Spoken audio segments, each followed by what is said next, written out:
வணக்கம். இன்னைக்கு நாம ஒரு சூப்பரான சின்ன வயசுல கேட்ட மாதிரியான ஒரு கதையை அலச போறோம். அதுதான் சின்ன எறும்பின் கதை. இது வெறும் குழந்தைகளுக்கான சாதாரண கதை இல்லைங்க. இதுக்குள்ள ஒளிஞ்சிருக்கிற ஆழமான சைக்காலஜிய, அதாவது நம்ம ஒவ்வொருத்தரோட வாழ்க்கையிலையும் தாக்கத்தை ஏற்படுத்தக்கூடிய ஒரு பெரிய உளவியல் பாடத்தை இந்த அலசல்ல நாம கொஞ்சம் டீப்பா பார்க்க போறோம். வாங்க கதைக்குள்ள போகலாம். சரி, இப்போ நாம விஷயத்துக்குள்ள டீப்பா போகலாம். நம்ம தினமும் செய்யற ஒரு சின்ன விஷயம் பல உயிர்களை காப்பாத்துமா? நீங்க எப்போதாவது இப்படி யோசிச்சிருக்கீங்களா?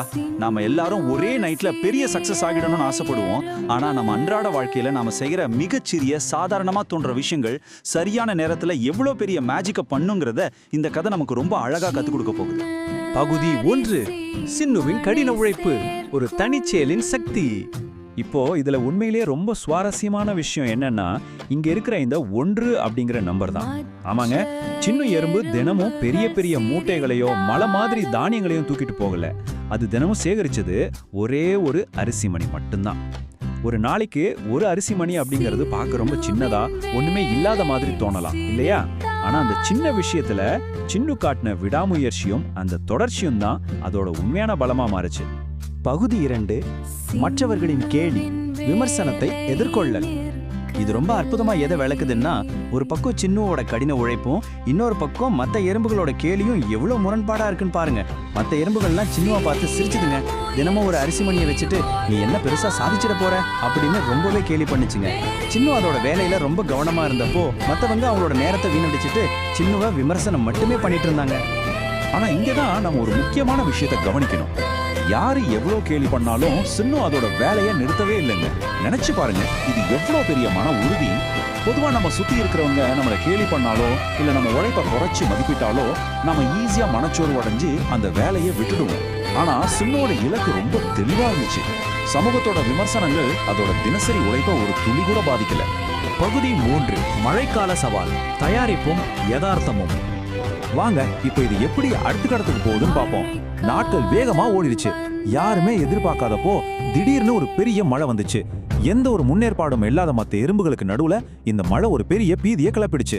இந்த காலவரிசையை கொஞ்சம் பாருங்களேன். சில நாட்களுக்கு முன்னாடி வரைக்கும் எல்லாம் ரொம்ப ஜாலியா சாதாரணமா போயிட்டு இருந்துச்சு. அப்புறம் மழைக்காலம் ஆரம்பிச்சது.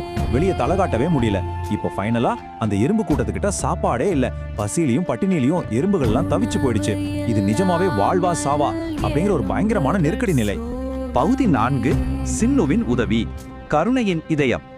இந்த இடத்துல சின்னுவோட கேரக்டர் தாங்க நிஜமான ஹீரோ. நம்ம கிட்ட போதுமான சாப்பாடு இருக்கு, நாம மட்டும் தப்பிச்சா போதும் அப்படின்னு சின்னு சுயநலமா நினைக்கல. அன்னைக்கு என்ன கேலி பண்ணீங்கல்ல, இப்ப அனுபவிங்க அப்படின்னு பழிவாங்கவும் இல்ல. கோபத்தை விட்டுட்டு கருணையை தேர்ந்தெடுத்துச்சு சின்னு. இந்த 3 படிகளை பாருங்க, எப்படி ஒரு சூப்பரான சங்கிலி தொடர் விளைவு உருவாகி இருக்குன்னு புரியும். முதல்ல சின்னு தான் சிறுக சிறுக சேமித்து வச்சிருந்த அரிசி மணிகளை எல்லாருக்கும் அன்பா பகிர்ந்து கொடுத்துச்சு. 2வது, சின்னுவோட அந்த உழைப்பும் நல்ல மனசும் மொத்த எறும்புகளையும் பட்டினியிலிருந்து காப்பாத்துச்சு.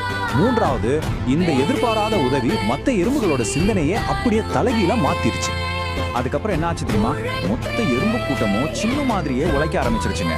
யோசிச்சு பாருங்க, சின்னுவோட அந்த ஒரு தனிப்பட்ட சின்ன செயல் மொத்த சமூகத்தோட கலாச்சாரத்தையே அடியோடு மாத்திடுச்சு. ஒரு சிறந்த நேர்மறையான முன்மாதிரியா இருப்பது நம்ம சுத்தி எவ்வளவு பெரிய சமூக மாற்றத்தை உருவாக்கும் அப்படிங்கறத இது ரொம்ப கிளியரா நமக்கு காட்டுது. இறுதி பகுதி, நாம் கற்கும் பாடம் சிறியதிலிருந்து பெரியது. எனவே இதுல மிக முக்கியமான விஷயம் என்னன்னா, சிறிய முயற்சிகளும் ஒரு நாள் பெரிய வெற்றியை தரும். இதுதாங்க சின்ன எறும்பு நம்ம எல்லாருக்கும் கற்றுக் கொடுத்த ரொம்ப ரொம்ப முக்கியமான பாடம். தினமும் நாம செய்யற சின்ன சின்ன நல்ல விஷயங்களும் சேமிப்புகளும் ஒருபோதும் வீணாவதே இல்லை. அது எல்லாமே ஒண்ணு சேர்ந்து ஒரு நாள் நம்ம வாழ்க்கையே ஒரு பெரிய நெருக்கடியில இருந்து கண்டிப்பா காப்பாற்றும். ஃபைனலா நான் உங்ககிட்ட ஒரு முக்கியமான கேள்வியை கேட்டு இந்த அலசல முடிக்கலான்னு இருக்கேன். உங்களோட சொந்த வெற்றிக்காக இன்னைக்கு நீங்க சேகரிக்கிற அந்த அரிசி மணி என்ன? லைக் பண்ணுங்க, சப்ஸ்கிரைப் பண்ணுங்க, ஷேர் பண்ணி உங்கள் நண்பர்களுக்கும் அனுப்புங்க. கமெண்ட்ல உங்கள் கருத்தை சொல்லுங்க. அதோட பெல் ஐக்கனையும் டச் பண்ணிக்கோங்க. நீங்கள் கொடுக்கிற அன்புக்கோங்க.